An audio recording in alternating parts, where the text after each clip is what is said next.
Татарстан президенты каршындагы телләрне саклау һәм үстерү комиссиясе нәфис сүз осталарының татар сүзе дигән конкурсын уздыру турындагы тәкъдимне хуплады. Бәйгенең нигезләмәсе расланды. Татар информ агентлыгында үткән матбугат конференциясында конкурсның үзенчәлекләре белән таныштырдылар. Birinci şiratта ana tilimizin çistalıgına, saflığına, ahanglı yankırışına itibar edecekler. Soңгы vaqtda gümümen tilimizin pışırana, yugala baru, icad ehillerini sağayta. Konkurs şuşu problemini hal etünin bir şarası da. Sahneden tilimiz şüplene bara.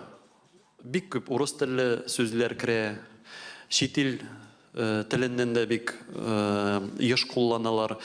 Tilimiz bik naq şüplene bara. Бүгінгі күнде бұл бір проблема болса, анарсың тілінің екінші планға кете баруы шулай өк біздің бек нақ бір шей.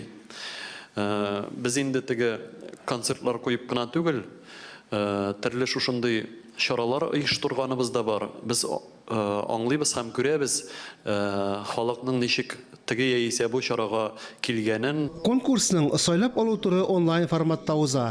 Икенче турда катнашучыларны чакырып, аларга ысталык дәресләре бирелә. Бу эшкә Камал, Тинчурин театр артистлары, эстрадабыздагы мәртәбәле алып баручылар җәлеп ителә.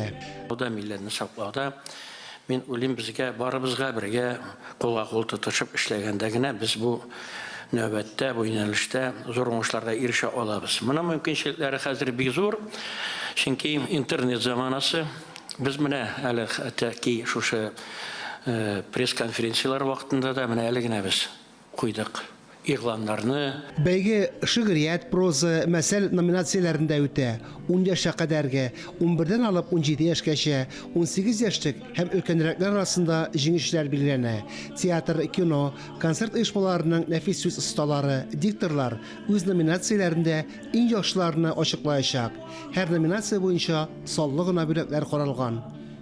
Faris Muhammadov, Rafqat Ziyadinov, Tataristan yanğılıqları.